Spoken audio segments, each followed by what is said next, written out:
Baru 7 bulan, Samsul Bahri pulang ke kampung halamannya di desa Alui Gadeng, Birembayan, Aceh Timur, Aceh. Ketika awal pandemi COVID-19 merebak di Indonesia pada akhir Maret 2020, Samsul mendapatkan program asimilasi. Sebelumnya, hampir 15 tahun dia mendekam di sel tahanan Lembaga Pemasyarakatan Kelas 1 Tanjung Gusta Medan, Sumatera Utara. Dia merupakan terpidana kasus pembunuhan terhadap seorang pria di tempat hiburan malam di Pekanbaru Riau pada tahun 2005. Tak ada yang aneh dari sikap Samsul ketika kembali ke kampung halamannya.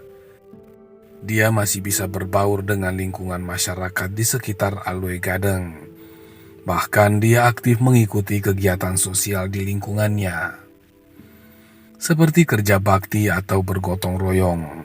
Sehari-hari, Samsul mencari nafkah dengan memetik kelapa sawit di ladang milik orang tuanya yang berjarak sekitar 1 kilometer dari rumahnya.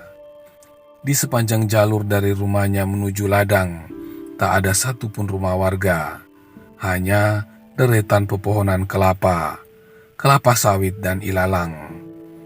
Tapi, baru 2 bulan lalu atau sekitar Agustus 2020, Samsul melihat bangunan rumah sederhana dari kayu dengan ukuran 4 kali 5 meter berdiri. Rumah kayu itu dibangun di atas lahan di seberang sungai yang berjarak sekitar 100 meter dari perumahan warga. Setiap hari, Samsul selalu melihat dan melewati rumah itu yang ternyata dihuni oleh warga baru bernama Ina, bukan nama sebenarnya.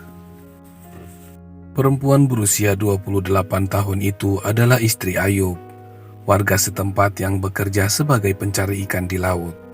Entah sejak kapan Ina menikah dengan Ayub, sebab sebelumnya dia sudah memiliki 2 anak dari hasil pernikahannya dengan suami pertamanya. Namun pada awal 2009 dia bercerai dan menitipkan kedua anaknya kepada ibunya di Medan, Sumatera Utara. Setelah dinikahi Ayub, Ina diajak tinggal di kampung halamannya di desa Alui Gadeng awal Juli 2020. Pertama, mereka tinggal di rumah kakak Ayub, tidak jauh dari rumah kepala desa dan musala di kampung itu. Atas kesepakatan keluarganya, Ayub membuatkan rumah sederhana dari kayu di atas ladang milik kakaknya. Setelah rumah itu jadi, Ina meminta anak pertamanya Rangga 9 tahun tinggal bersamanya untuk menemaninya di rumah itu. Rangga langsung dimasukkan di SD Alui Gadeng Gempong, kelas 2. Rangga sekitar 2 minggu baru ada di Alui Gadeng. Keluarga Ina tinggal di rumah itu baru sekitar 2 bulan, kata Kepala Desa Alui Gadeng Hadesah Putra. Saat itulah, ketika Samsul pergi ke ladang sawit, matanya selalu memperhatikan rumah kayu sederhana itu. Lebih-lebih melihat sosok wanita yang dilihatnya jarang ditemani oleh lelaki atau suaminya. Perilaku Samsul juga mulai berubah drastis sejak 2 pekan terakhir ini. Dia menjadi sering menggoda perempuan, termasuk bidan yang lewat. Karena takut terhadap ulah Samsul itu juga, Ina yang tengah hamil 3 bulan meminta Rangga datang dari Medan untuk menemaninya. Sebab suaminya selalu meninggalkannya untuk mencari ikan pada malam hari. Entah setan apa yang merasuki Samsul. Di kegelapan malam, Samsul berjalan melewati rerimbunan pohon menuju rumah Ina pada Sabtu 10 Oktober 2020 dini hari pukul 02.00. Kepalanya menoleh kiri kanan dan memperhatikan situasi sekelilingnya. Tak lama kemudian, pria bujang itu pun mencongkel pintu rumah. Begitu berhasil memasuki rumah kayu yang tidak bersekat antara ruang kamar tidur dan dapur, Samsul langsung melihat Ina yang tengah tidur pulas bersama anak lelakinya. Tangan Samsul pun membelai tubuh Ina, tapi tak lama wanita muda itu langsung terbangun. Ina terkejut. Di depannya ada sesosok pria di dalam rumahnya. Dia semakin ketakutan ketika pria yang dilihatnya itu membawa sebilah parang. Namun Samsul yang birahinya tak lagi bisa dibendung, tidak peduli dan memegang tubuh Ina. Saat itu Ina melawan dan mencoba membangunkan anaknya Rangga. Ina pun meminta Rangga lari menyelamatkan diri. Bukannya lari, bocah itu tak tega melihat sang ibu diperlakukan tak senonoh. Rangga berteriak agar Samsul menghentikan niat bejatnya itu. Teriakan Rangga itu membuat Samsul semakin kalut. Dia langsung mengayunkan parangnya, membacok pundak kanan bocah itu. Rangga langsung ambruk tersungkur bersimbah darah. Samsul juga mendorong tubuh Ina yang tengah berusaha mencegah anaknya dibunuh. Bacokan kedua Samsul sempat ditahan oleh tangan kecil Rangga. Apa daya, tenaga bocah kecil itu tak sanggup menahan serangan Samsul. Total, ada 10 luka di tubuh Rangga. Rangga pun tewas di tempat itu. Sementara itu, jempol tangan Ina terluka akibat bergumul dengan Samsul. Tak sampai di situ, Samsul menyeret tubuh Ina keluar rumah sejauh 50 meter. Ina yang masih melawan ketika hendak diperkosa, dicekik lehernya dan kepalanya dibenturkan ke jalan beton. Ina kesakitan dan lemas tubuhnya. Samsul pun leluasa memperkosa Ina hingga pingsan.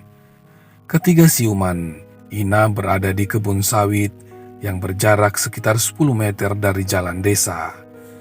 Di tempat itu, Samsul kembali memperkosanya untuk kedua kalinya. Tanpa takut dosa, Samsul mengajak Ina membuang mayat Rangga. Samsul lantas mengikat kedua tangan Ina dengan kain hitam. Lalu Samsul meninggalkan perempuan itu di tengah kegelapan malam. Pria durjana ini lalu kembali ke rumah Ina untuk mengambil jasad Rangga. Dia memasukkan mayat Rangga ke dalam sebuah karung dan membawanya ke tempat Ina diikat tangannya. Berjarak sekitar 3 meter, Samsul menggali tanah untuk menguburkan jasad bocah itu. Tapi ternyata tak jadi. Samsul membawa karung berisi tubuh Rangga ke arah sungai. Kesempatan itu tidak disia-siakan Ina untuk melepaskan ikatan kain dan kabur. Selepas azan subuh berkumandang, Ina lari ke rumah seorang warga. Kami tahu subuh, dia lari ke rumah warga tanpa busana, cuma baju pendek, kemudian dikasih kain sarung. Dia kemudian lari ke rumah abang ipar untuk lapor. Dia bilang anaknya dibacok orang gila, jelas Hadi Saputra. Insiden itu menggemparkan warga Alue Gadeng. Ina lalu dibawa warga ke rumah sakit untuk mendapatkan perawatan dan memeriksa kandungannya. Setelah dicek, kondisi kandungan Ina dinyatakan aman. Polisi yang mendapatkan laporan warga langsung turun menuju tempat kejadian perkara.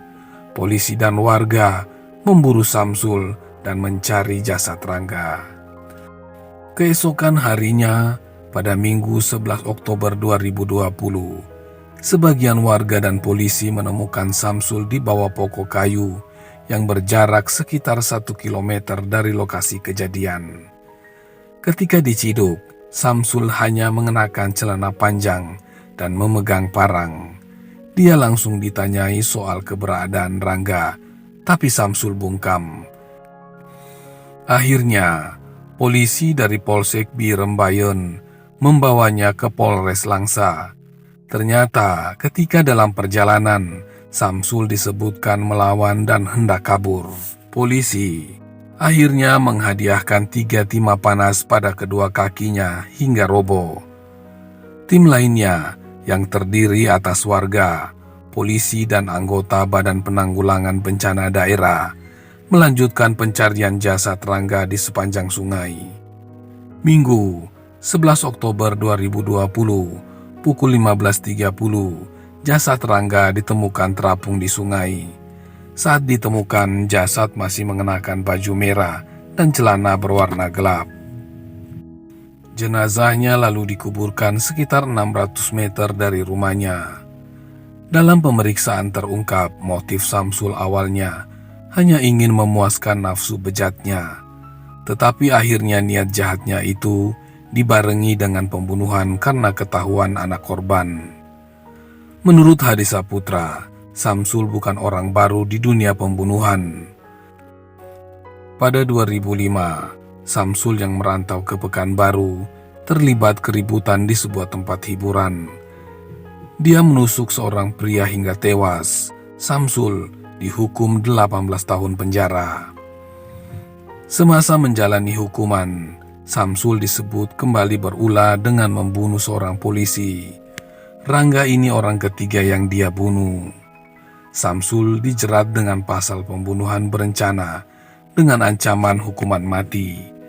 Namun, di tengah penyidikan, Samsul ditemukan tewas di sel tahanan polisi pada Sabtu 17 Oktober 2020 pukul 23.30. Sehari sebelum ditemukan tewas, Samsul sempat mengeluh sakit sesak napas.